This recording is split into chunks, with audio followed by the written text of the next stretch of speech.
Welcome everyone. We're joined with Ben, and he's gonna run us through a demo of Trusted Partner Networks. Welcome to the Open Security Summit training sessions. This is day 4, Thursday, and I just want to welcome you all and run you through some of the values that we have. So, what to expect from the training session? We do expect participation. If you have anything you want to say or ask, just unmute yourself during the session and ask. That is the most easy way. And we know you care deeply about the subjects, otherwise you wouldn't have been spending your time on this. We respect you and we expect you to respect our speakers and other participants. There is no right or wrong answers. There are no stupid questions. So feel free to, don't be shy, basically. Everything here on Open Security Summit is recorded and will be shared. So if you have any privacy concerns, please take your own precautions. Yeah, I will share our Slack invitation link in the chat window in a second, and OSS 2020 is our hashtag for this year, so feel free to tag us in everything you share, and we are interested to hear what your experience is like. So thank you for being here, and over to Ben. I will stop my sharing. I'll hand it over. Great. Okay. And just before I start sharing my screen, I'll just give you a quick introduction. So I've, and I said this about 10 minutes ago, but I spent the last 15 years in media workflows. So initially with the BBC, and anyone here has used BBC iPlayer. I was there for the launch of BBC iPlayer. I did all the metadata and media logistics. And since then, I've been working on a range of different projects in media workflows, really around digital and cloud. So the BFI player, the launch of the VOD player there, working for Barb on audience measurement. And more recently, I've been working for the movie studios in Hollywood on security controls. So what I was going to cover today is an initiative, a shared initiative that's been set up by the movie studios, which is pretty well established in the US and is rolling out internationally, and the impact of what that is for cloud. So I mean, obviously there's a bunch of materials here that I'm going to run through. I've got a second session at the main conference next week, so I'll make this more practical. We'll dive into, I'll cover the overview of what we're doing, and then talk into some of my approach to security mapping. But great to get anyone's feedback. So let me just share my screen.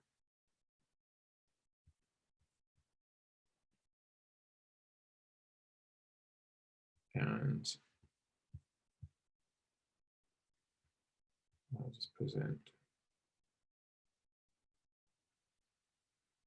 So this is a presentation I've given a few times, more recently to what they call the Hollywood IT Society and to the Content Protection Summit, and then last year at the EBU, which is European Broadcasters Union, to their cybersecurity forum. And essentially there's an initiative called the Trusted Partner Network, and its aim is to try and reduce the cost of audit. And it was very much originally focused on physical security. So if you think about how you used to consume media, you'd have a film in a can that would go to a cinema that would be played back, or you'd have a DVD that you'd buy in a retail store and put into your machine. More recently, though, that's all got moved kind of like more digital pieces, but there are still lots of vendors in that studio supply chain who have a facility where they'll do some special effects, they'll do audio, they'll do video transforms, and each of those is a very different business, very different scale of business. But what the Trusted Partner Network did, it took a collaboration between the CDSA and the MPA, who you all have seen on the ratings, to create a common control set.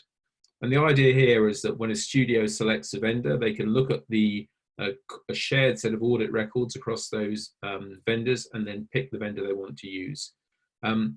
Now, in the past, that used to happen is you'd go to, if Fox wanted to use you, they'd require you to do an audit. If Disney wants you to use you, have a separate audit. So you ended up with multiple audits all around the same things.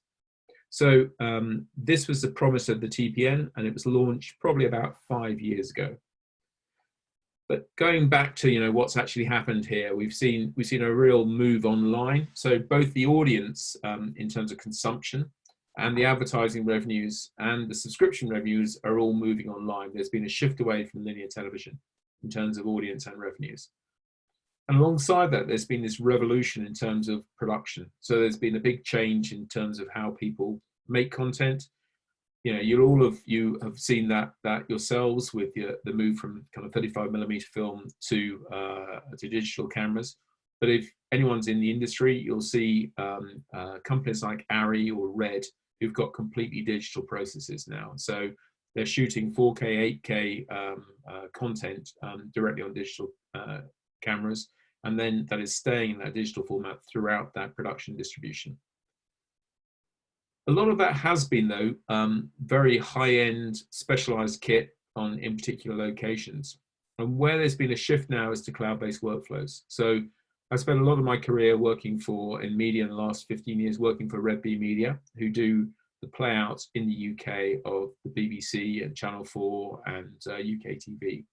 And they were very traditional kind of TV broadcasts where you build a playout suite, you make it very secure, you make it very robust, and then you run it for 10 years.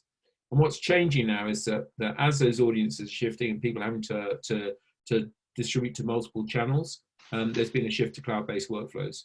So you're seeing a big revolution in the TV industry in the States, where people are racing, all the big TV companies are racing to those cloud-based workflows.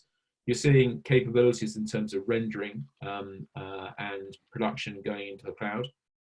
And this means that there's a new set of skills and a security culture that's going to be required. So the old skills about securing locks, making sure the right person was in the building, those processes, making sure you didn't leave content in a way that could be copied. Those are all the same disciplines, but they're now on a new set of fabric. So the way I look at content security, it really is around, and I'm calling it content security, but there's another trend here. Traditionally, InfoSec, information security, and content security have been separated in the studios. And what's now happening is those are being rammed together. But if you look across the supply chain, you've got a range of degrees of experience. So someone like Disney have got 3,000 vendors in their supply chain. And they'll range from a composer with a keyboard in a garage all the way up to someone of the scale of a Technicolor who've got a massive staff and multiple offices around the world. When you start on the left-hand frame here on something basic, like Cyber Essentials, some really basic advice. Media isn't regulated yet. So if you go to the far right-hand side, you've got, with some of these regulatory regimes, if you get this stuff wrong, you go to prison. So it's quite an incentive. We're not there yet in media, but if you look at the impact of something like GDPR or CCPA in California around privacy, those have got some fairly hefty penalties around them. So media, as it races away from being purely distribution to also purely production to also encompassing direct to the consumer, things like Disney Plus or HBO Go or BBC iPlayer for that matter, they're all starting to deal with that personal information. So I don't know if anyone here is in the media industry, but in the UK, there's an organisation called the Digital Production Partnership. And that really is the major broadcasters and production companies who've got together to do various technical standards. And one of those is around commission security. And it's a very straightforward kind of 43-point checklist. The difference between that and TPN is it's self-certified, so it's not audited. So the pressure is always in a small vendor in a big supply chain to say, yeah, we're compliant. Of course, we can do the business. And so what you have to be very careful of is that you're not just treating it as a tick list exercise, getting through it so you can continue to trade and then forgetting about it for the next year. And what the US studios have done is they've got a more rigorous set of controls, and they have professional audit. So there's a set of auditors that will do that audit, but the content coming out of that is shared across those members. Obviously, this is an evolution and things are changing every time. And if you take someone like Netflix, they're a pretty good exemplar of where things are going to, where you're moving away from that perimeter defense to having zero trust. And they've got a highly distributed development and distribution network. They're very successful as a business, and they've implemented zero trust in their fabric. So for me, this is how you move everyone to the right, maybe not to the far right until you need to, but it's how you move people up the scale at on an economical basis.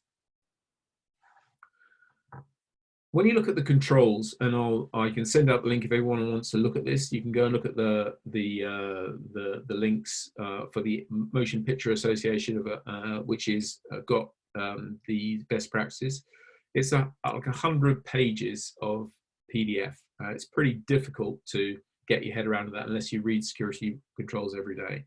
But I've broken it down programmatically, and you can back to that DVD replication, that simple physical site. You can imagine a facility in LA, and they've got people, and they've got various processes that how they control what goes on. They've got a perimeter, they've got some fence around the building, and they've got security guards patrolling. They've got a reception area where people coming to the office aren't necessarily let into the back room to mingle with the confidential data. And they've got a back office. You'll have cameras and key rooms separated off in systems. And typically what you find is the content production side, there'll be a separate loading bay for content. And then you've got a facility for actually doing that content production, whatever the process is again separated out. So that's pretty easy to understand.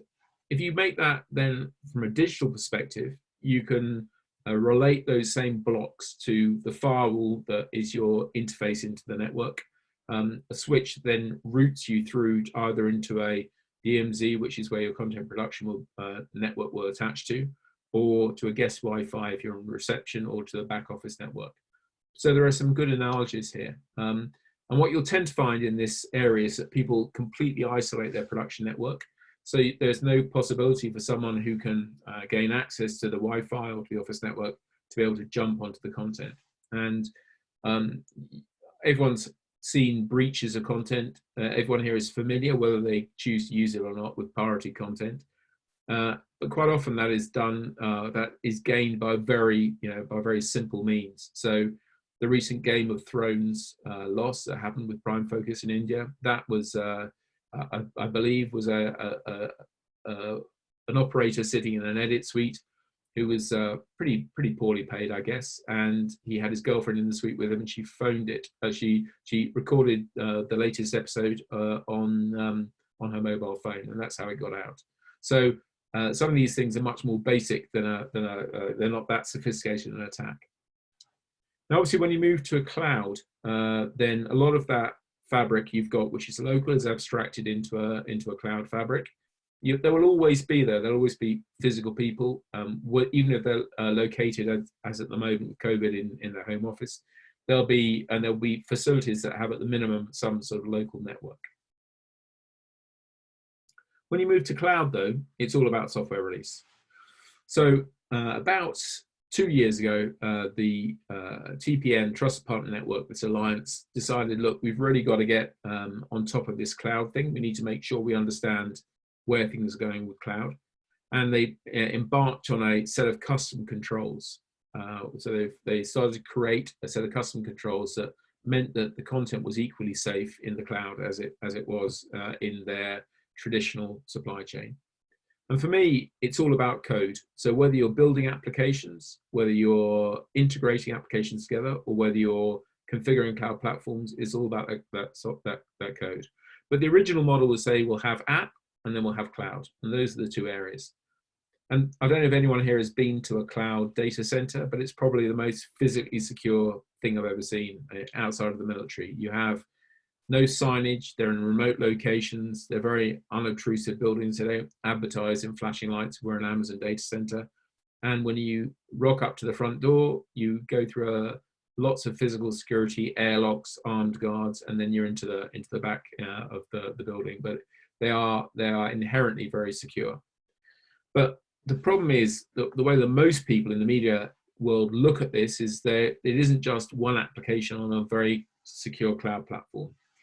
You'll have multiple applications, and these applications are very different from the cloud platforms in terms of the levels of security.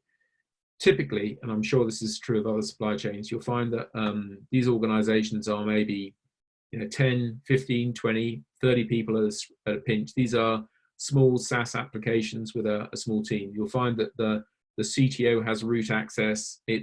They're quite small entities compared to the behemoths that actually run these cloud platforms. And it's not just the fact you've got multiple applications that you've got to make sure are all consistent in their security approach. You've also got integration code, which is how you message between those. So you'll tend to find a domain specialist will have a rights application, or there'll be a scheduling application, or there'll be a transcode application, and each of those are doing different functions and need to be integrated. And that's a set of code to be written, either in-house or outsourced with a systems integrator. And then the final kind of footprint of code is that configuration, is those Terraform scripts that build your cloud deployment. And the analogy I gave before, I think it's worth talking about. I've been going for the last 6 years to the Amazon reInvent conference in Vegas, and 2 years ago, I managed to get into the hackathon, the security hackathon. So it's kind of self-selecting. There's 53,000 people in Vegas who've been paid to go to the conference. You've got 800 people who've managed to get into this room, and then you've got a whole day of games where you're trying to be on the leaderboard. Pretty obvious after half an hour that only 40 people in the room are going to get on that leaderboard, and you've got a set of people who are building these cloud security applications, and you realize how fragile this stuff is. That a comma or a full stop in the wrong place in your JSON, and it could have unforeseen consequences. So really, this stuff is very complex. It's very dynamic. The power of the cloud is you can, if you need to, scale up 1,000 rendering servers and then drop them back down. The issue is that you're only one release away from disaster. So the way that someone who's really complex, someone who's very engaged, someone like Amazon does this is by strict control. They leave a lot of autonomy down at the team level. Everyone here is probably aware of the kind of the famous 2 pizza team, the idea that you get a small group of developers do those changes. The problem is for each of those guys that when they want to release it, they have to go through a change process. And when Andy Troutman showed this, this screen at the bottom here with this small type, that scrolls right about 7 screens. It's very detailed. I put the link on there for the slide share. It's worth going and have a look at. But you can see that every change is regarded as if it's trying to bring down Jeff Bezos's empire. This is a picture of the Netflix microservices architecture in 2014. So it's pretty old. I'm sure it's got worse than that, but I'm not sure there are many other organizations in the media world specifically that have that level of complexity of microservices. And it'd be a similar picture at Google, where there is that level of complexity. Why are people shifting to cloud? Well, it's all about software, but it's also about the economics. So I mentioned before about building a playout suite. So someone like a Channel 4 would go to Red Bee Media and say, build us a playout contract. And they would set up a room, train the staff, build the engineering, develop the custom controls. That's a 2-3 year complex RFP, RFI, negotiation, and then another few years to build the thing. And then you expect to run it for 10 years. Well, in this world today, where we're really changing away from that old school waterfall model to something that's much more agile, people are wanting to spin things up and down, try things out. We've seen media organizations come to the fore very quickly and then disappear. So someone like DAZN really wasn't around, and it's now it's grown to massive proportions. And now, because of the lack of live sports, it's out on the block. So shifting your investment away from that capex, where you've got to make decisions that are very long term, 5-year, 10-year horizons, to OpEx is really driving these decisions. The second thing to say about media is a lot of people think that media doesn't work in the cloud, and that's because you've got very large, heavy objects. You know, if you look at the raw camera files for a feature film, 5 terabytes, 10 terabytes of content, and that's a lot to transfer up and down out the cloud. So if you're in a situation where your workflow means you've got to keep moving that content out of the cloud, then moving it back, that slows you down. There's a lot of latency. But the second thing then is the cost of egress, and some of the clouds actually charge quite a lot for moving the content out. They charge nothing for getting it in. So the change here, I think, is moving the tools and the skills to the work. So instead of having this concept of you're using like a big hard disk and then getting people to access it remotely over a network, what you do is you create virtual machines inside the cloud, and then the people can log on to those with things like Teradici to nice DCV to be able to log on to those systems, and then they do the work right alongside where the heavy content is. The other thing that's a real shift, and I've mentioned this before, is about the frequency of audit, which is if you're doing, if you've got a physical facility and you build an edit suite, it probably costs you 100 grand to build an edit suite. You're going to run that for 5 years. In that edit suite, you've got a lock on the door for a start.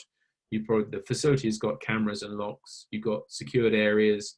Inside that edit suite, you'll have a desk with a 5-on audio and a big workstation, and there'll be a network connection, and there'll be some nice screens for playback, a leather couch for clients to look at. All those things, you know, are fairly stable. You know, you can do a quarterly check on it. You can do an annual audit. Things are not really going to change over a 3-year period. When you get to cloud workflows, you can very, very quickly get those changes. And these organizations, which tend to be around the 100-man mark, they can't afford to have an auditor full time.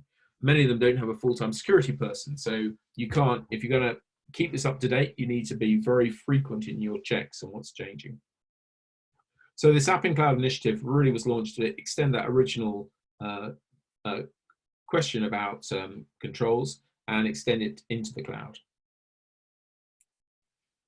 And what we're looking at here is not what's inside the studios, but supply chain. So the studios rely on external production companies, lots of freelancers, and then lots of specialists that aggregate the expertise on mastering or on color or on some particular strand of content.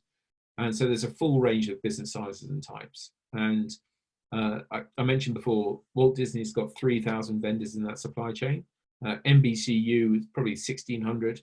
Someone like BBC Studios, which is the old BBC Worldwide, the commercial arm of the BBC, together with BBC, the original production facilities in Television House, that's got 500, 600 in their supply chain. And you've got to make sure that from the content owner to the consumer, that you've got a very rigorous, strong chain, and the weakest link is what's going to let you down.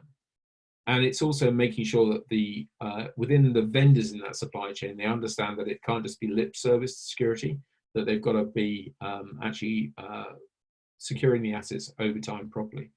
And many of the original controls, if you go and read the MPA controls, had all that baked in. It's just that people didn't feel they had to pay it as much attention. Once you're in the cloud, you really do have to pay attention to it.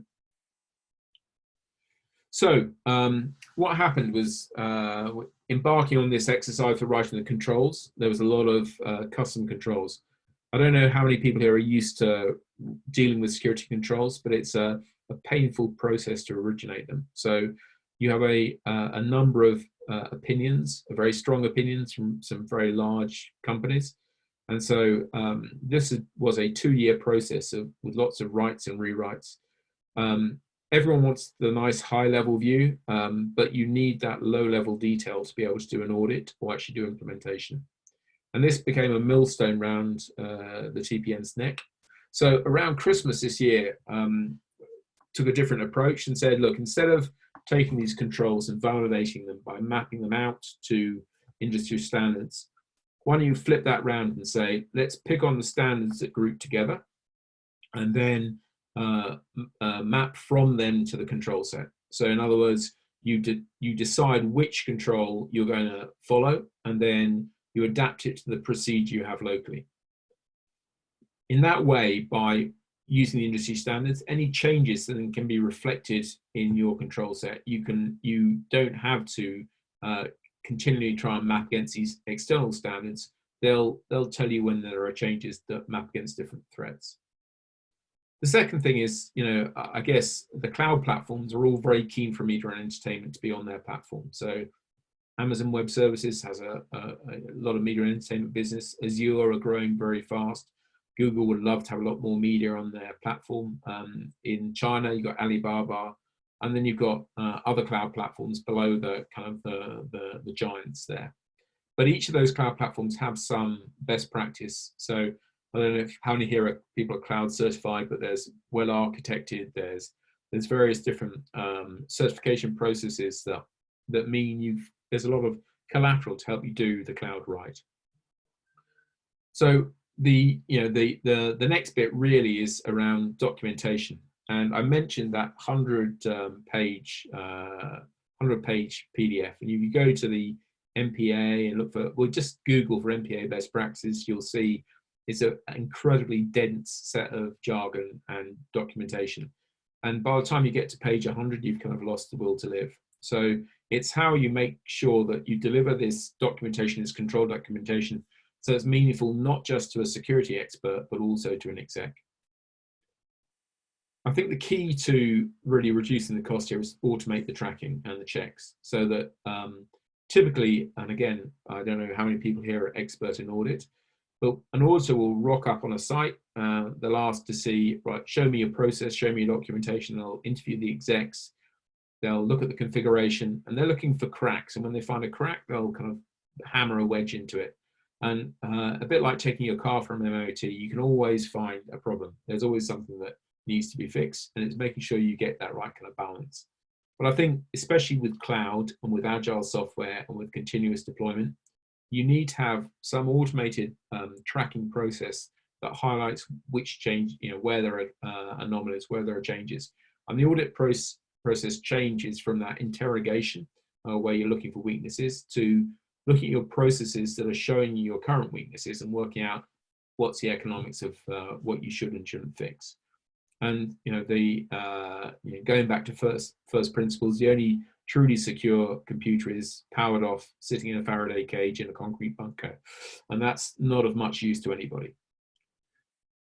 So given all this change, I guess the other bit is you have to help these companies, these vendors in the supply chain, develop new skills. And if you don't help them develop those new skills, that security culture will not develop. And as soon as you move your precious content outside of your own studio, it's going to be open to abuse. So you've got to make it easy for people to engage, and you've got to make sure that it's there is a progression with the industry that attracts security talent in. So taking this approach, there's kind of like a set of policies. We made a selection of a number of the standards to use based on what was needed for both the physical, the sites, the people and process, the hybrid nature of the workflows, and then the pure cloud. And trying to get to a target 100, 150 basic controls.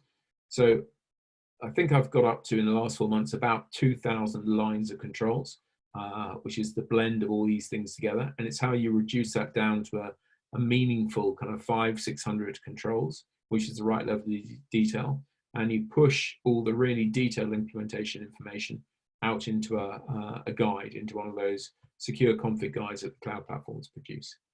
And make sure that that works for a number of different use cases. So whether you're a mega studio, or whether you're a very small cloud software or a specialist post facility, say doing translation in Dubai, you've got to make sure you have the appropriate procedures, the right controls are being mapped to you. And finally, you've got to work out what does an audit look like and what those metrics are. So what we've proposed and what's been kind of picked up by the industry is this idea of taking those standards and mapping them through to a common set of controls, and then identifying which of those specific controls meet your use case, but then delivering this in a template so it's easy to implement. And most of the cloud partners in the media and entertainment, most of the cloud vendors in the media and entertainment chain, they are already, they're using Jira and Confluence for software development. They've got a risk register.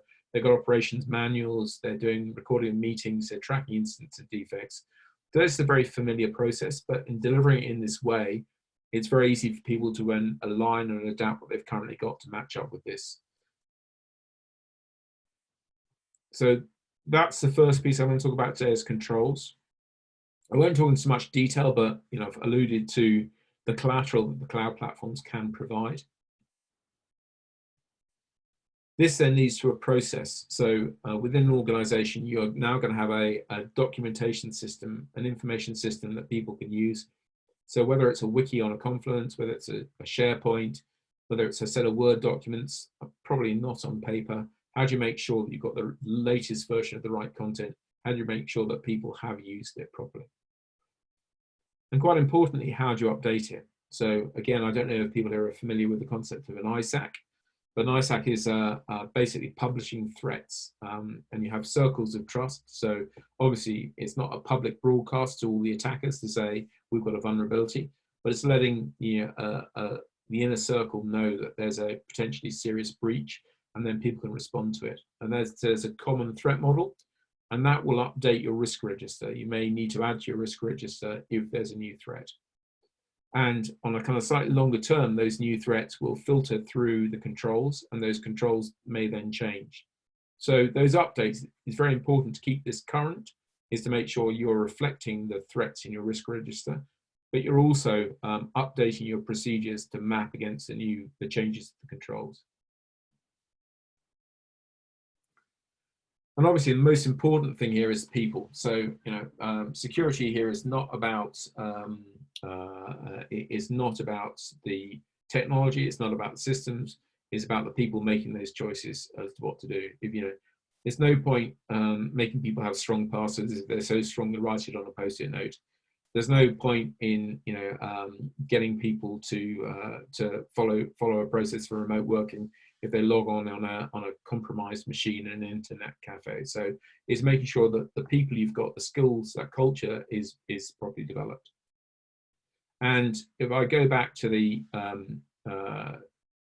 upper right here, this is what the current process is, which is there's an application that's been built which basically tracks those maps the different controls that apply to each use case, and then allows people to book audits and make sure you've got a good pool of proper auditors.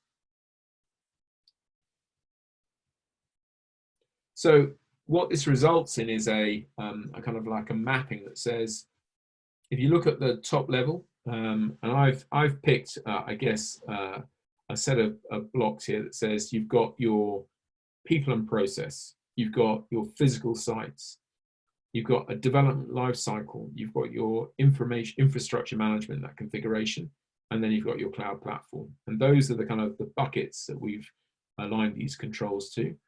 But underneath that, you've got an organization. In most organizations, whatever their scale, you've got a leadership team and they'll really be thinking about the people, the processes. They'll be thinking about their third-party contracts and their commercial risk.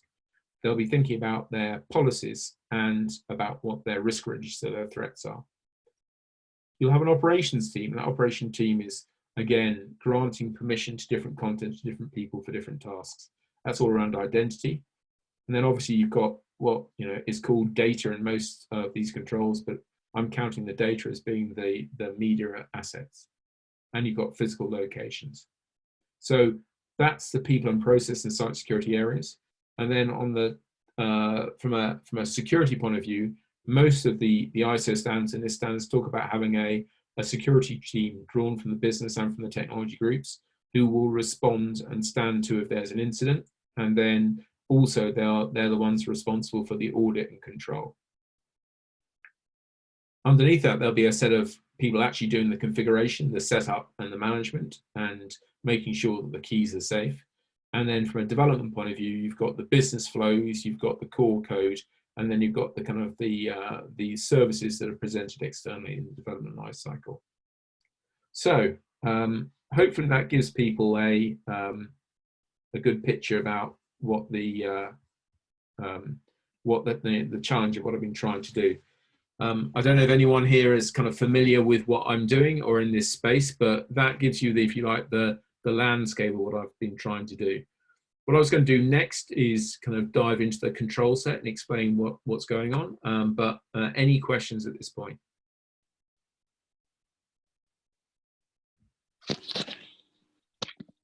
So Ben, one of the things that I feel really useful is we had a really good session today with the COVID team, with the safe path stuff, and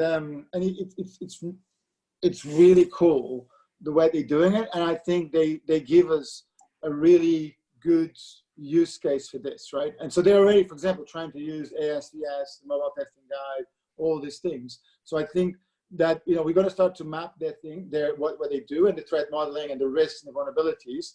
I think there will be a great case study to start to take some of these controls and apply to it, right? Apply to some of the components that they have there, because they actually have almost different set of components that have different set of requirements. They have 2 mobile apps, they have, you know, web interface, they have healthcare stuff, and it's all open source, and it's actually pretty good, right? You know, from a security point of view. But I think what it gives us is a great place to test this out. So we can say, if you look at that graph, in a way, the problem, and I love the graph, right, by the way. The problem with that graph is that it has too much. And almost what I want to see is, I want to see that graph, for example, from the point of view of a mobile app that is only able to consume data, right? Yeah.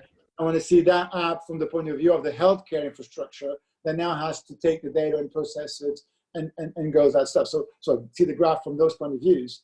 And I think that would be a great way to start to slice, you know, that document. Now that you published it, right? Now that we can actually touch it, right? So we can start to build those individual graph bits and then put it into Jira, which, by the way, we also have a Jira now for the summit, so we can use that. Great. Yeah, so we got a Jira for the summit, which should be public. I think, you know, some of the team here is looking at it, right? So Alona is looking at it, and Dario, right? So they can please, you know, start working with Ben on this, so we can start to put some bits. But I feel it'll be good to only do some of the components instead of trying to put everything on Jira, right, straight away. If we take some use cases, right, that makes sense for somebody, and then we explore on it. So almost like for one case, we could see all the mappings. Yeah, and I guess what, you know, to the uninitiated here, Dennis thinks in graphs, and I think it's, you know, really important to visualize it. So I'm not a, you know, deep technology security expert. I've currently come from the business side, but when we worked together at Photobox, it was very much about how you translate some of the very critical core security stuff into a relationship that the business can understand. So what I'm interested in, and hopefully it's come out in the theme of what I talked about, is how we can make sure you can engage across the organization. You're not just talking to the conoscenti, the very small group of security experts, you're talking across the business, and people can relate to it. So the use case you've talked about is a very good way of doing it. I'm about to share a control set, which I've published, but is my attempt to map this stuff together. Now, you know, my slight trepidation here is that there are loads of these different religions, different control frameworks that people pick, and they're all of them, you know, they have a different mix of Creative Commons and approach, but fundamentally they're all based on something like a NIST or an ISO, and then but their publishing models are revenue driven. And I think by open sourcing this and saying, look, everyone here is using the same fundamental things, you know, are you onboarding people properly? Are you making sure you vet people before they do work? When you offboard them, are you making sure you take away all their access and all their controls? And that joiners, movers, leavers thing is, it sounds so simple and so obvious, but in so many situations I found that is the fundamental problem, that you've left a back door open, someone who's left the company, it isn't necessarily a bad actor inside, it's an ex-bad actor who's now working on stuff, or that you failed to check properly as stuff comes through the door. So I think the other good thing about taking graphs is that if you write this stuff down in a spreadsheet or it's in a database, and you put it in a picture and you graph it, then it's very difficult to get gaps. And I think otherwise you're always going to get gaps in these infrastructures. So Yeah, again, Dennis, I'm not sure what you intended from this training session, but I was Nah, going it's to yours, man. Yeah, I was going to just dive in without repeating exactly what I'm going to do next week. I was going to dive into the approach I've taken and explain some of the challenges, and then you can see, what we're trying to do. But what I've done a lot of this stuff manually. What I want to now do is is try and take the base data, which I've got in quite a good hygienic state, and make it map it with some of the graphs. Yeah. What's going on. So Dario, you're on a call, right? Yes. Yeah. So I think what would be good is to once now Ben starts to present it. I actually think that the first pass that we should do on this should be on YAML, right? Language, because YAML is already a graph, right? But it's do you know what I mean by YAML language, right? So. Do you want to show everyone an example, Dennis, just so that we're all on the same show page? An example. And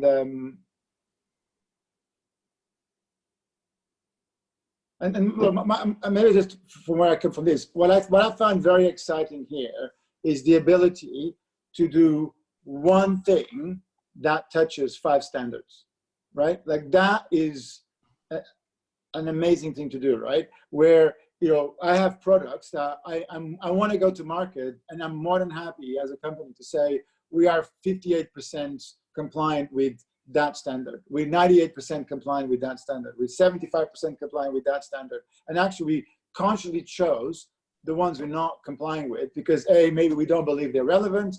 We have countermeasures for it, right? Or we actively working on that X percentage. People read over controls. You read the control. You get snowblind, you don't understand. You get after you spend a bit too much time with security controls, you get so into the detail of it and the semantics of it, you don't understand. It's that most people will read it and say, "What the hell was that?" It's like it's like reading a technical manual. Unless you've actually done stuff with it, it's difficult. So for me, the key thing is making security important to the business. And the analogy I draw there is that if you're in an asset management company, a financial asset management company, you have to market every day. You have to say, at the end of my day, the risks on my investments, where do I actually stand on those investments? If you've got foreign exchange risks on foreign contracts, you have to financially, you have to say, yes, I'm going to map those financial risks. The problem is with a lot of CISOs, they're just a cutout fuse. So the executive turns to Dennis and say, "Dennis, are we okay?" And Dennis goes, yeah, we're okay. And when something goes wrong, it was, well, Dennis told us we were okay. It's kind of binary, on and off. And really what you need to do is present the risks you've got in a way that translates to a business cost. So I've seen so many risks presented as red, amber, green, and it's nonsense, all right? So how much money should we spend on red, amber, green? I don't know. Really what you want to say is, if this risk crystallizes, and this is the stuff that Phil, I think, is going to talk about next week, if you crystallize the risk with a Monte Carlo simulation, if you kind of poll your executive, you get them to engage in that discussion, you can quantify the impact of risk. And then you can make some sort of guess on a likelihood, and you can measure how that changes. You've now got a dollar value, a pound value for what that risk actually means in financial terms. And then you can look at the mitigation. Do you say, well, it's just a no-brainer, we've got to do it? Do you say, this is a risk that we need to think about whether we invest or not because the returns are marginal? Or do you say, look, this risk is so infrequent, it's so difficult for us to quantify, we've just got to build resilience into our company and be able to respond to it? So every business will have to talk about risk in financial terms. Every business will need to talk about business continuity. But so often I don't see the connection between security process and what we're talking about here. Yep, I agree. I just had a quick question about what platform, because I know it was mentioned to Dario that it would be good to make a YAML file. So I was wondering where was all of this so that I could look at it or keep track as well. On a nice spreadsheet in GitHub at the moment, right? Yeah. So let me show you the spreadsheet. Maybe, well, tell you what, Dario, have you got an example of a YAML there we could just throw up? It's just so everyone's aware of what the syntax is, and maybe we're preaching to the choir here, but just so that people understand the difference, what YAML means as a syntax. Yeah, well, any config file in YAML, right? You know, if you guys want to throw that up. Well, I know what it means, but I guess what I'm asking is, where is it being done so that we can all Yeah, well, we haven't done it. We haven't done the YAML bit yet. Okay. So if we can commit, have you got a YAML we can throw up just to show the syntax? And again, like, you know, maybe everyone knows this, but just so we're all talking on the same page, can someone? Yeah, cool. Actually, if you literally just Google YAML. Okay, fine. Yeah, right. Well, fine. Okay. YAML is a good example there. So I'm actually on my iPad, but just literally just share your browser and just. Okay, I'll share my screen. I'll just go. Yeah, I just want to make sure. The reason why, for the rest part, so the reason why I think YAML is because I had some really good experiences using graphs, YAML-based graphs, but also it means it's a good stepping stone for click on that on the right, you know, so that programming language. That image you had there on the right was quite good. That one there, that was first one. Yeah, the one with the arrows. There you go. Yeah. So if you click on that guy, yeah. So that's basically, see, the YAML file is basically name value pairs, and you can have arrays, and you can have connections, and you can have, you know, all sorts of things. So that allows you to define a graph in a very effective way. Because they can be IDs, they can be bits and bobs. So if you think about on your spreadsheet, right, a YAML file is almost like a flat version of some parts of it, and then we can put them together.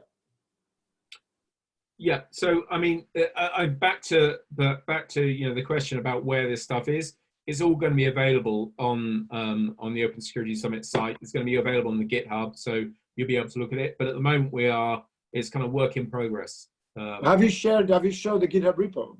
Not yet. What I was going to do is just dive into this first and just talk people through it. So they're but just show the repo first, because, you know, okay. If all of you wants to have a go at it, just put the link on the chat.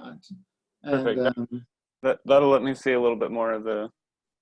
Yeah, that one. So it's actually on Open Security Summit. Is that one security controls, right? So yeah. So if you go there, you've got you got the deck, and you got some of the Excel spreadsheets, right? Yeah, exactly. I've got all this stuff here. So I've got the presentation I've just given. I put the files on here, and then I've got the image. Cool. Yeah, just put that on a chat. Yeah. Put that link on the chat. Cool, brilliant. Sorry, I'm on an iPad at the moment, so I can't. Yeah, no problem. Let me just work out how to do this chat. I just need to pop for a quick second. Okay. So you can go and have a look, guys. But let me just send that to all. Sorry.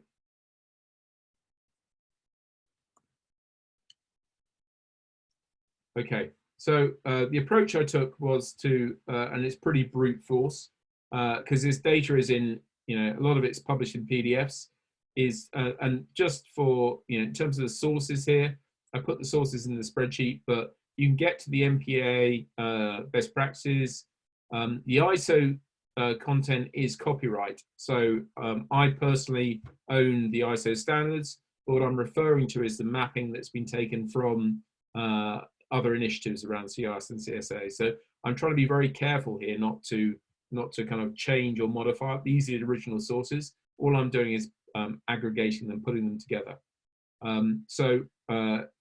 If I look at the merged app and cloud controls, this has been the world of pain I've had, which is, you can see that there's a number of controls that map to those development lifecycle, people and process.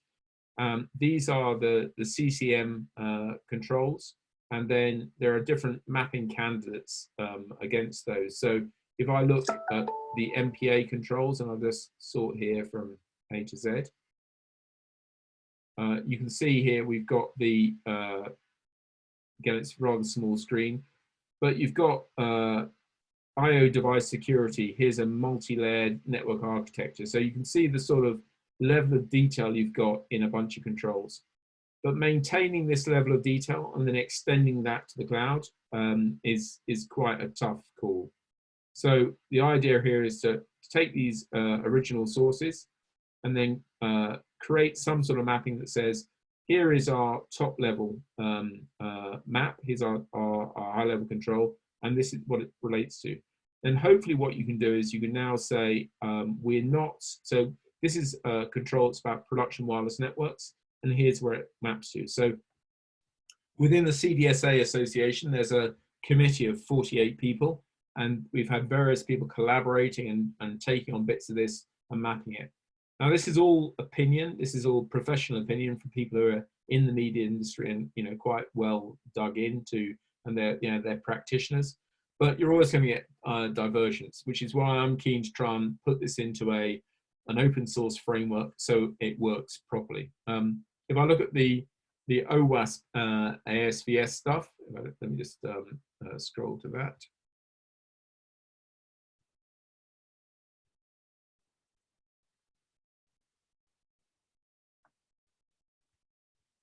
So again, I don't know how many people are familiar with the application security. This is very much written as a verification standard, but you can see again the language here that people are using for a standard is to say, make sure you've got a full life cycle. You know, make sure you've got threat modeling when you do every change. So this sort of level of detail is pretty strong within OWASP for development, as you'd expect. When you go to something like CIS, let me just go back to the CIS controls. If you look at the CIS controls for development and life cycle, they're pretty high level. So, you know, APIs shall be designed. Before you grant access, you need to have proper access requirements, proper implication, proper integrity, and you've got to look at data security. Now, those 4 controls does not cover the scope, the 300 controls in OWASP. So what I looked at that and thought, well, great, you know, let's take the Cloud Security Alliance. They're the one, that's the framework that the major cloud platforms have agreed. There's, you know, they've had endless debate about, you know, without giving each other advantage, what that set of controls are. But this isn't strong enough for application development. And to my mind, when you go into cloud deployment, application development is absolutely essential. The point that was made when we started rolling this out was CIS. So again, I don't know if people here are familiar with the CIS framework. But again, I'm leaning on that because what that CIS framework and the controls set that they've got there, these controls, you can go and register and download. These are a set of controls that are pretty well tested in current infrastructure. So it means whether you've got a kind of full cloud infrastructure or fully containerized or serverless, whether you've got a hybrid where you've got a mix of stuff, or whether you're physically on premise, these controls are going to cover it. So that really is for the bulk of the infrastructure controls. And then, so we've got OWASP, CIS, and CSA. And then there are a custom set of controls. So I put the ones that are publicly available, which is the MPA. I haven't released, and I can't release in this, the Trusted Partner Network, the app and cloud controls. But what we're trying to do is reduce those to be mapped down from those standards rather than being custom created. And there are other efforts around this that are worth taking a look at. So if you look at something like the Secure Control Framework, which Phil Huggins identified to me, they've done a massive analysis to look at a huge number of different frameworks and then map those together. The problem I have with that is that it is pretty general. It is again trying to cover a very wide space, and for me that didn't do what I needed for the media space. But I think this is the right principle, the same principle. So it looks like Dennis is offline. That's the process I've taken. I mean, in terms of how people can engage with this, what I've done in that GitHub is publish this spreadsheet with the controls and the mapping.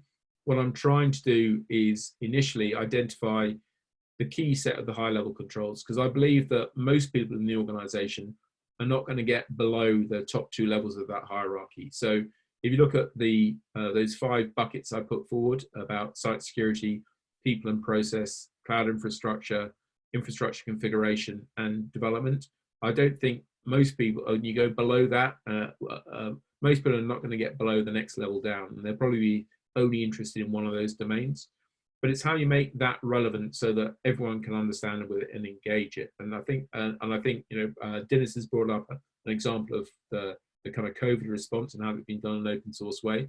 I don't believe that there's any point in making these controls proprietary or hiding them. I think that is hiding the controls doesn't really, it makes the audit easier, but it doesn't really improve the process. And I think we're moving away from an audit culture to somewhere where people have got to be building systems that are continually checked. So from a training point of view, I've explained everything I've done. I've got resounding silence apart from Dennis. Has anyone else got any comments? Just looking at us at the moment. Yeah. Sorry, Ben, I'm here. I was just doing lunch. Yeah, no problem, no problem. Yeah, no, I mean, for me, the next stage of this is to take what I've manually cleansed and curated and expose the patterns on it by doing some graphing. So this is where I'm very reliant on Dennis and his team's skills to then take this, and now it's kind of mapped out there and blended with other things like the COVID stuff, is to create a set of relationships. Because I think there's a degree of equivalence. If you look at that diagram that I put up with the mapping, that's kind of me manually dragging the blocks around. I like to set those equivalences in a relationship, but with a tag, and then as things change, you can then review whether those tags are correct. So I'm trying to reduce as far as possible the custom configuration of controls and make this so it's very easy to automate. And that's automation of the updates, but it's also automation of the checks. And the concept we've discussed is that if you've got this stuff set up and you've got a database that's at least at a basic level maps back to a common set of controls, you can establish the link between the control and the procedure. Does that match? Does that line up? And then you can look at the changes and you can say, if a change was made, has the procedure been updated to reflect that? You can look at the staff and say, for the staff whose role they'll need to know about these controls, have they registered and accepted the latest change? When you look at the incidents, which controls do they relate to? Where's the weakness in the procedure, or is it a one-off? And when you look at the the bugs in the code, have people done the right process? Have they looked at the right threats? Are they alive to the right scenarios? So this is very basic, but for me, there's a bit of an air gap between some audit professionals building security controls who are talking amongst experts and how that lands in the business world and the financial risk.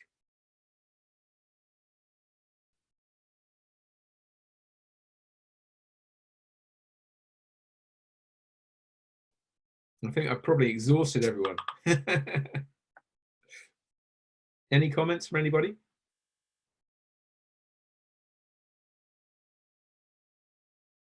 Well, I am interested to see how this would work out. This actually kind of, I mean, it's not 100% direct, but this actually would make something that I've been working on quite a bit easier. So that's kind of cool. I mean, that's been the general thing the general feedback I've had is that this makes sense. What I've now got to do physically is land that in a real scenario. But I guess it feels like I've now validated this by talking to various people. Obviously, the proof of it's going to be in the eating. We've got to find proof of the pudding is in the eating. We've got to actually get this out to a format that people can see. If you look at secure controls framework, you'll see that some of this stuff is being done by other people. I'm just going to streamline this for the media industry so we can then roll this out for cloud-based workflows. So Ben, let's run to a scenario now. Right? We've got a bit of time. So can you follow up that link I just posted on the chat? So So the first one is just the working session, and I can just guide you from there to the second link, but it's probably useful to know how to get this. All right, so this one here, yeah, sorry, GitHub, let me just share my screen. Yeah, so if you go, so what that is a document that those guys have created from the COVID application, right? So again, this is a COVID tracing application that is using GPS to keep track of what you have, where you've been, and then once you've been infected, that you can send that data to a central location that can then be broadcasted to other individuals, etc. Right? Now, if you look here, so here's a perfect example of the problems that everybody has, right? So these guys want to follow these principles, right? And and they've already done a good job at actually taking that from that massive document and slapping over there, right? But the challenge is always like, okay, how does this connect the dots, right? What, how does this affect the other stuff that you do? How does, everything is kind of there. And I think what's worth doing is if you take a bunch of these, right? Or maybe if you pick an area that you feel that, you already have some good mappings on it, right? We should be able to take, 2 or 3 of these and then, connect it from a graph point of view to, the other standards, right? Yeah, and I think, the way I look at this graph is, and I'll go and have a look at this, this looks great, is as a, we have this massive tree, which is the graph. And I've got the 5 main branches here. My first priority from a personal point of view to engage with the supply chain, and talking to Phil, he seemed to think this was a good idea as well, is to get those, for each of those 5 branches, the 20 top controls, because I think that's the level that an exec will engage with. That's the kind of the top level, and that kind of makes sense. And what you've described is also a kind of like a particular workflow, a particular section where you can say across this branch, these are the controls that apply.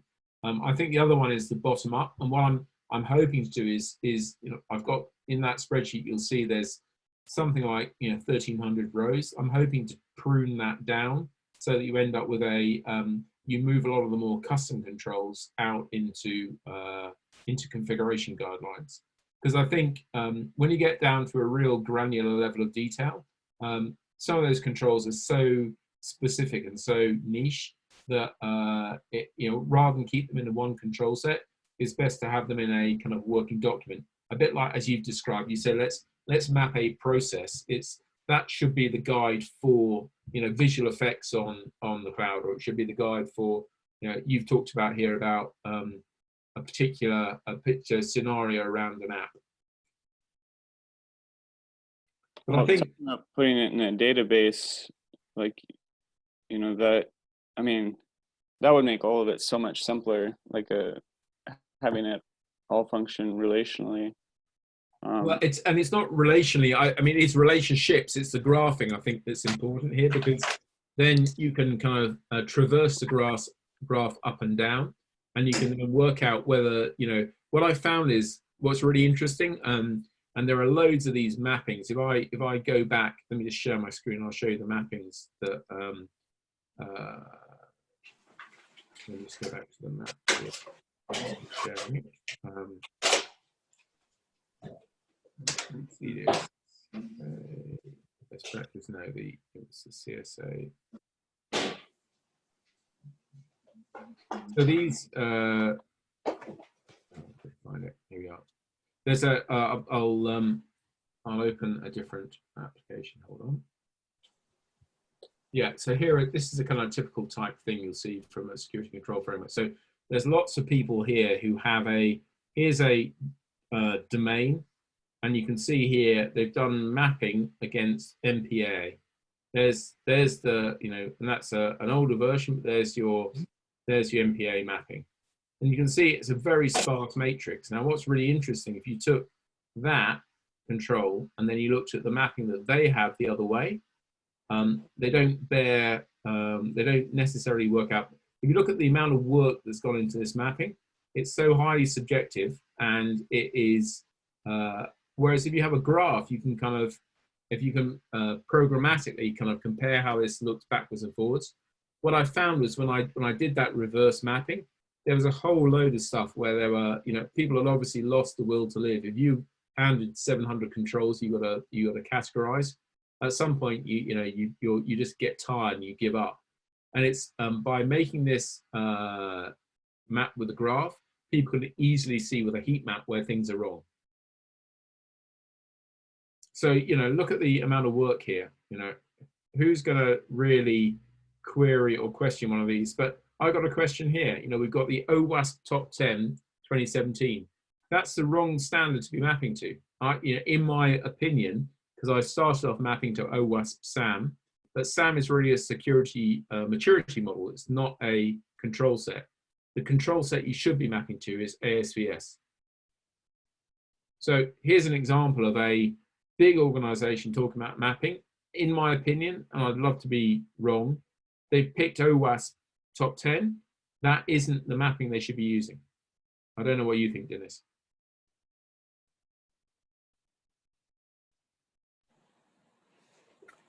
Now, in a sense, these guys are boiling the ocean because they're trying to cover all the ground. And you go through a decision tree here and you put in your mappings and you can volunteer this stuff, but who can really deal with this level of detail? What have we got here? We've got 100 columns. We've got how many rows? 800 rows. How many people can really cram that number of data points into their head? Not many effectively.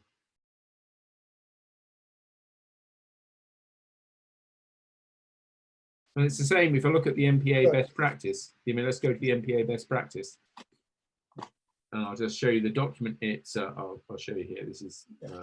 Well, look, I think the view is that this thing has to be actionable, right? Like the people on the ground, the people, the ones doing the changes, even if it's just security teams doing it, you have to have a connection between your actions and the visibility on what that is, right? So as we understand the ecosystem, or every one of those things, in a way, it's a task, right? Every one of those things is a control. Somebody's going to do something about it, right? So, this is a 100-page document, and you look at the mapping here, and there are if I look at the original document, there's a bunch of mappings here. How many people actually use this? Because it's a text document. Whereas if you've got the relationship, back to what you were saying, will be about a database, and if that's a dynamic graph, then as something changes, then you should be able to see and remap some of these pieces. Yeah, so let's start creating our database, right? So what I was thinking is, I think with the COVID app, I think the advantage is that it's a live one. It's almost like that thing is alive. So if you look at that list of controls they were trying to do, they were trying to map the ASVS, the mobile testing guide from OWASP and all that stuff. Yeah. I think if we can take a couple of examples that work across the board, right, and then just do the end-to-end database for it. Because look, what we're doing, go back to the point there, is we are creating a database. The point is this doesn't scale if it's not a database. And in fact, it needs to be a graph database, because what you do is you have your nodes and edges, and each of those IDs is the unique key for that particular node, right? So, there are some startups that are using things like Neptune. They're building a graph database of this, and they've done the mappings of these things. But for me, it's what's key is to make this actionable, which is you've got a documentation set that people are using. And in my experience of doing audit, and I've done ISO 9000, I've done various things. The key thing is who's got the latest version of the latest control. Did it work? So you've got evidence that says it didn't work, whether that's a breach or it's some defect in your code or it's some non-compliance from a regulatory point of view. And you should be able to go back and review that and say, that didn't work. And then by referring back up to the standards, you can say, did we pick the right standard? We've had CIS, CSA, CIS, ISO. Did we map to the right thing? Is there true equivalence, or do we need to split this out? So it's a dynamic thing that's going on. But hopefully what we get to a point is, if this is applied across enough industry sectors, then you start to really work out what those commonalities are, because all of these things go back to NIST and ISO at the root. They're all of them, you know, they all refer back to it. They all map back to that. So if we can take that composite set of mappings and put that up as a heat map, as a graph, we should be able to work out what's what. But for me, I guess, Dennis, I've got a slightly different area of interest. My interest is to make this approachable to the management team. And what you're absolutely looking to do, I guess, is build it out in a way that you can fully enumerate a particular workflow, as an example. Well, I'm thinking bottom up, right? So I think that if you take, you know, something that is actually going to be done, or a requirement, and then as we map out where it apply, you will hit the top management, right? Because those are all connections to your graph, right? So, and that's the question. The question is, when you get to the business element of this, and you say, you know, we are red here, and you know, or we good here and bad here, or we investing here versus investing there, or we have a highest risk in this area. I think it's very important that is fundamentally connected all the way down to that action. So we can take the database, database spreadsheet I've got, and we can whack it into some data store, whether that's Jira, whether that's, you know, a YAML database, a Neptune. I don't care where it is. And then I think we should probably try and do reproduce my diagram, which is that top 50 controls as a set of relationships. And we can also then dive down to the bottom of the tree and do a bottom-up one, which is around a particular workflow. Then we've got two practical examples. You've got something that's implementable and auditable. So we could say, let's be very specific. This is around, you know, remote editing of content in a cloud workflow.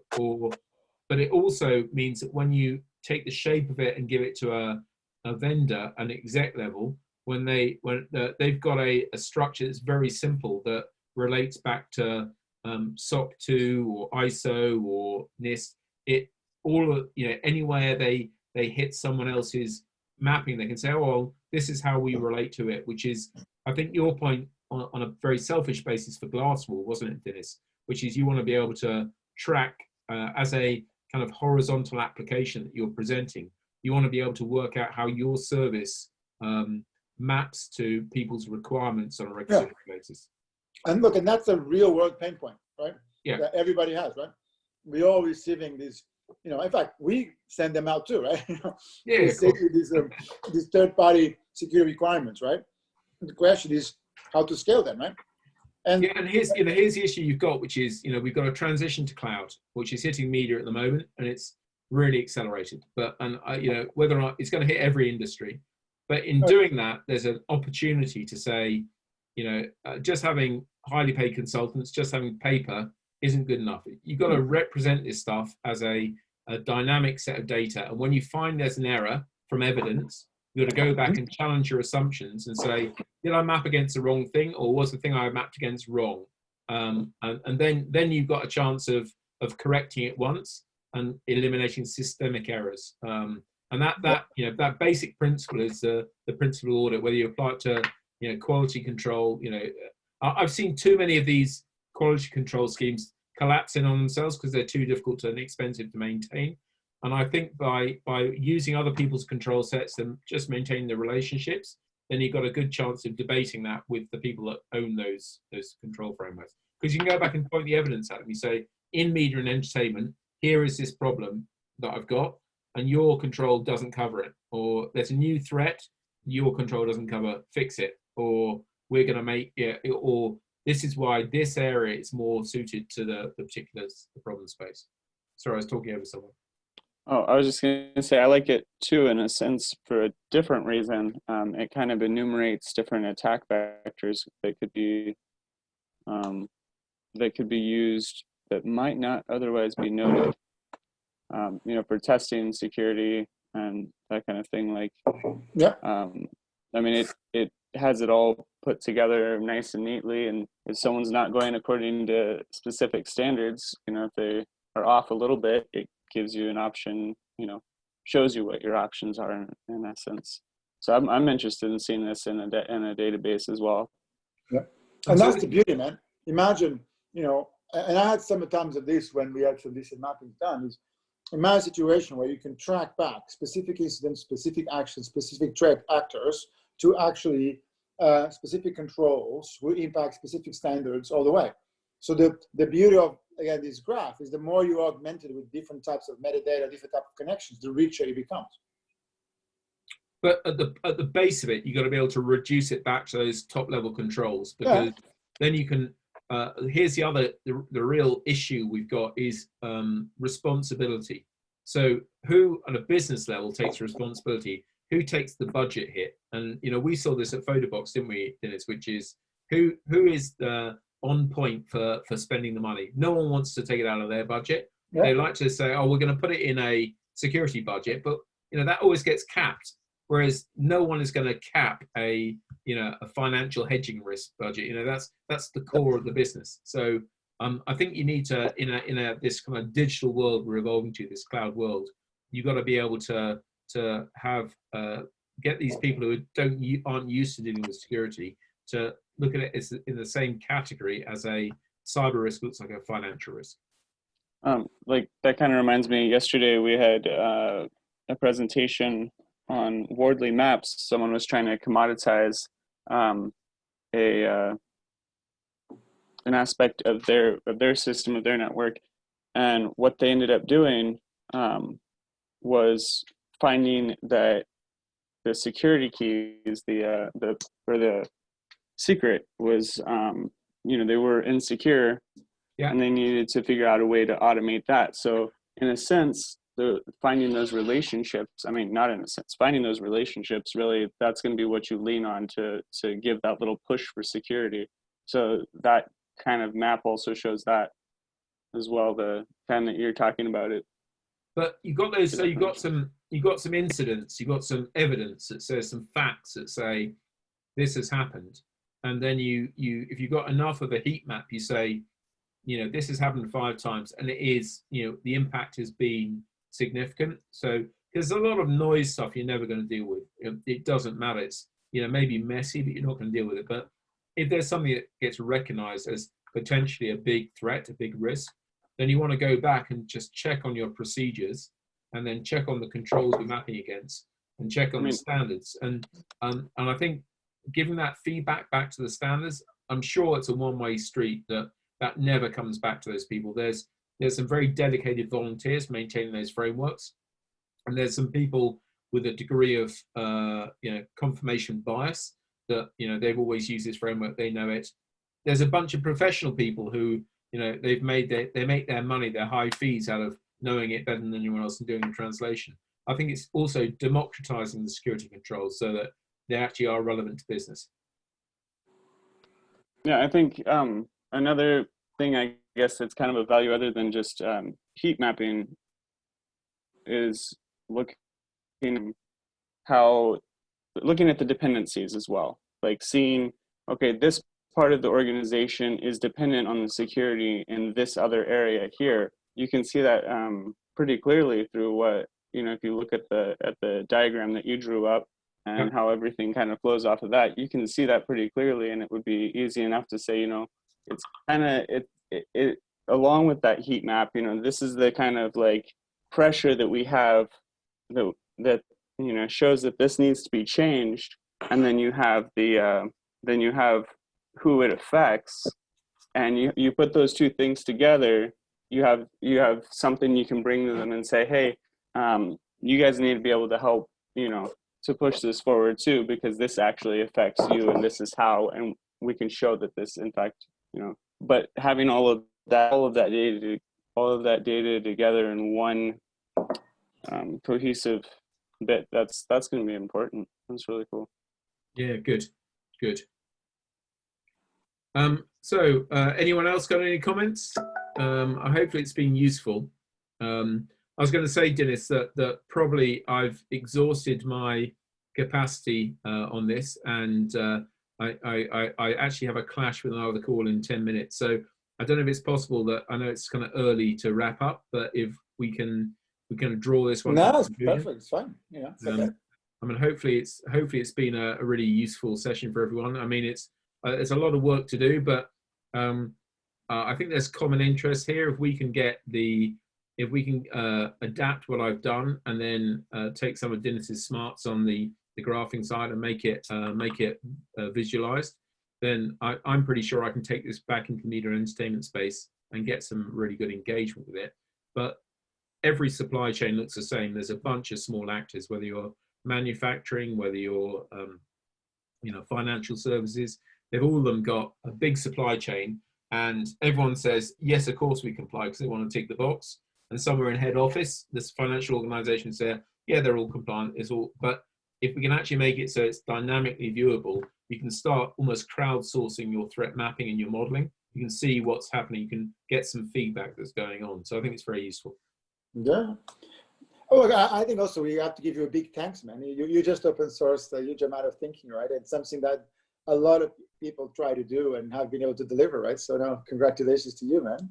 Well, I mean, I'm what I've said to the media and entertainment industry is, look, these are standards that are out there. We shouldn't be trying to reinvent the wheel. We should use them. What I'm trying to do is move that on one step and say, there's no point in building proprietary applications for this. If there's some common codes and common approaches that we can use as the framework, then this turns it from just being a set of controls in the mapping to something that's actionable. And that's what I want to get to, is an actionable set of, if I had a small software house, if I could template that set of controls, drop them in and say, right, I'm done. If I've got ways of bridging into a service like yours, Dennis, that says, here's a cost of me covering off documents, and here I can hook into Glasswall. It starts to become a much easier way to build this. You don't need the sort of expertise that you'd assembled at Photobox. It's quite tough to do. Oh, yeah. But everybody's had this problem. So great. I think we can wrap it up. Lana, you can stop recording. Thanks for your time, and we're moving the needle forward, man. That's what matters.